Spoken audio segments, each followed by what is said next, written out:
In this text as well as the poem Piano, the writer tries to show the importance of childhood days. Also, this poem is called a love poem. 4 levels of poem Piano. 4 levels of the poem Piano: literal comprehension, interpretation, critical thinking, and assimilation are given below. Literal comprehension. The poem entitled Piano is a memory poem composed by the 20th century's English poet D.H. Lawrence. In the poem, the poet describes the nostalgic experiences of his life. In the poem, a beautiful woman is playing the piano and singing a song for the poet. Therefore, her beautiful song suddenly takes the poet back to the vista of the years and he reached in his childhood. He remembers his mother and childhood days. He recalls scene in which he used to sit under the piano and also his mother used to play it smiling at the poet. The child innocently used to press the balanced small feet of his mother. It was all his past and he is grown up now because his presence is entirely different from the past.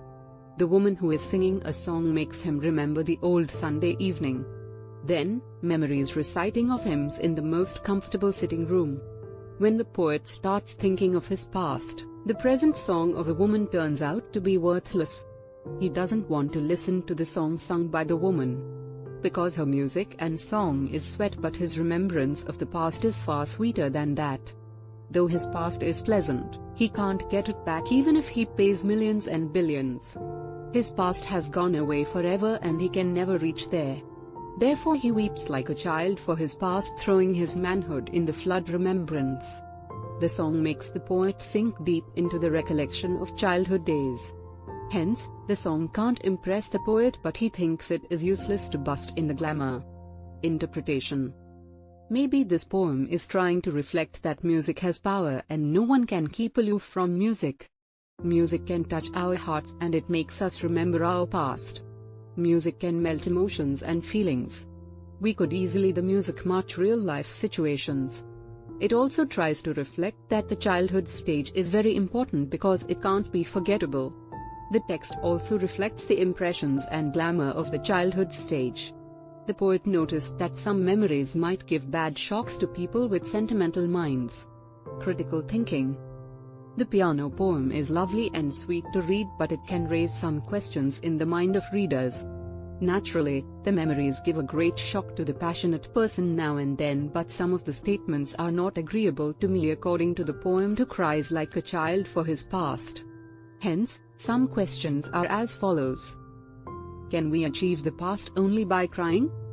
Does it seem natural for a man to weep like a child? Is the poet telling truth or exaggerating himself?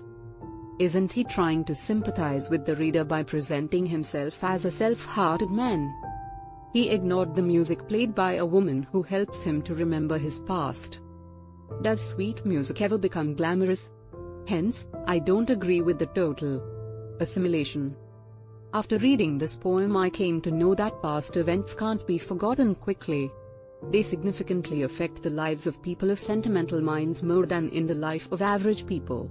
In this poem, the poet seems to love his past and it is the music that leads him to his past and he wants to forget his present. In the same way, when I see small children playing marbles on the way to campus, and I also happen to remember my past, my childhood. I used to play marble and used to quarrel with my pens. Those days were beautiful and romantic, out of any sort of worries and troubles. Those fulfilled moments are not remained now, and like the poet sometimes, I also happen to be sad remembering those of my childhood days. Therefore I knew that childhood is not forgettable.